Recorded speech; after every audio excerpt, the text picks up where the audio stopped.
ఈ విధమైనటువంటి యొక్క ప్రణవమును అపవిత్రము గావించకుండా ఉండే నిమిత్తమై అధిక శబ్దము చేత అధిక మాటల చేత ఈ యొక్క ప్రణవకారమైనటువంటి యొక్క శక్తిని మనం వ్యర్థము గావించరాదని చెప్పింది. That is why it is said, we should not waste sound in any form, as sound is such a sacred one, we should not ఎక్కడ misuse. చూచినప్పటికీ ప్రణవాకారమే, Wherever you see, you hear the ఏది sound. విన్నప్పటికీ ప్రణవాకారమే, Whatever you hear, it is the form of ఏది pranava. చెప్పినప్పటికీ ప్రణవాకారమే. Whatever you say, it is the sound of pranava. కనుకనే చెడ్డ చూడరాదు, That is why it is said, don't look at bad things. చెప్పరాదెప్పుడు, Should not say at any time, వినగరాదెప్పుడు విశ్వమందు. and should not also hear bad things. మూడు కోతులు గల మూర్తిని చూడరా. You look at that, those three monkeys, ఒకటి కన్నులు మూసుకొని ఉంటాది, ఒకటి చెవులు మూసుకొని ఉంటాది, ఒకటి నోరు మూసుకొని ఉంటాది. one closes one's eyes, the other closes its ears, the third one closes its mouth. మరువబోకుడిట్టి మచ్చి మాట. Do not forget such a good word. కోతులే మనకు అనేక విధమైనటువంటి బోధనలు చేస్తూ వస్తున్నాయి. Even monkeys are teaching such great lessons to అధిక us. భాష మాట్లాడవద్దు, ఈ ప్రణవనాదాన్ని వ్యర్థము గావించవద్దు. Do not indulge in excessive talk. Don't waste this pranava sound. శ్రావ్యమైనటువంటి శబ్దమును వినగలిగినటువంటి ఈ చెవులు అపశబ్దమును వినడానికి ఏమాత్రము అంగీకరించవద్దు అని చెవులు మూసుకుంటాయి. Ears which should hear only melodious and sacred sounds should not hear bad things. పరదూషణ కానీ, Criticism of others, పరులను హేళన చేయటం కానీ, making fun of others, పరులను నిందించడం కానీ, condemning others, పరులను హాస్యాస్పదంగా చూడే పలుకులు కానీ ridiculing others, మన నోటి నుండి రారాదు. such words should never come from our అది mouth. కేవలము మన ఎనర్జీ అంటారు. ఎనర్జీ అంటే అదే దైవశక్తి. That is described as energy. దానిని మనం వ్యర్థము గావించినటువంటి వారం అవుతాం. We would have wasted it. ప్రణవస్వరూపుడైనటువంటి ఆ శబ్దం నే వ్యర్థం గావించినప్పుడు నీ జన్మం సార్థకం ఎట్లవుతుంది? If you waste Pranava Swarupa, how can you sanctify your life?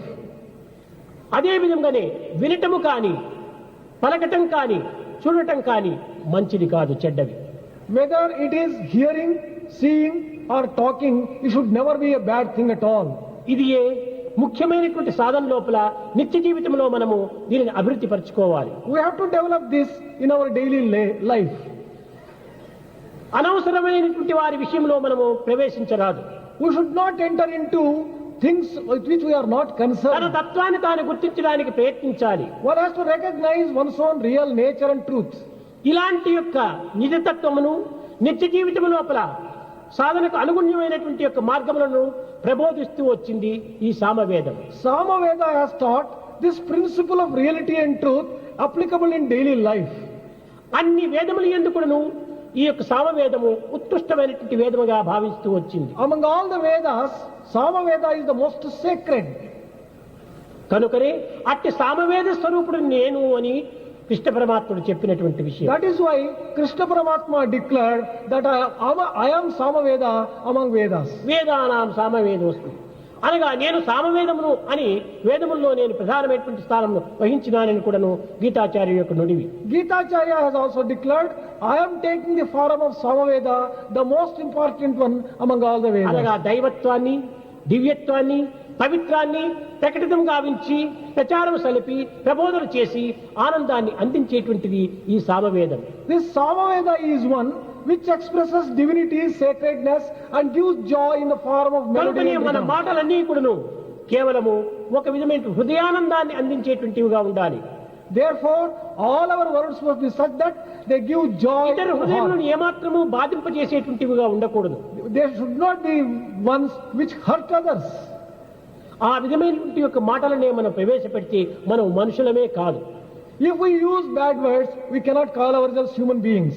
నీకు ఇష్టం లేనప్పుడు ఇతరుల యొక్క చింతన నీవు మానేసి, అంతేకాని ఇష్టం లేని వారి గురించి అనేకంగా నీవు మాట్లాడటం, వారిని పరిహసించడం, వారిని నిందించటము, వారిని దూషించటము ఇది మహాపాపమని కూడాను నిరూపిస్తూ వచ్చింది ఈ సామవేదం. Samaveda has also proved that if you don't like a person, don't talk about him. You should not go on indulging in criticizing and analyzing other people ఈ unnecessarily. మంత్రములు వల్లించినంత మాత్రం ప్రయోజనం లేదు. There is no use.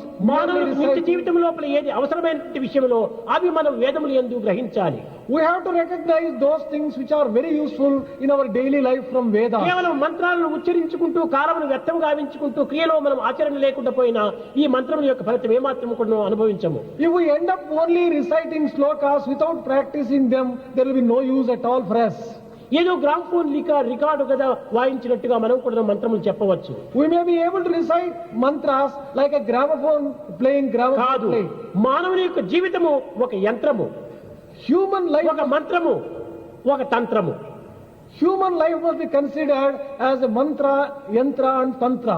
ఇలాంటి పవిత్రమైనటువంటి యొక్క జీవితం లోపల దివ్యమైనటువంటి యొక్క వాణిని పవిత్ర మార్గంలో ప్రవేశపెట్టి జీవితాన్ని ధన్యము గావించుకోవాలి. We have to sanctify our life using the sacred words in the proper way and for the good of others.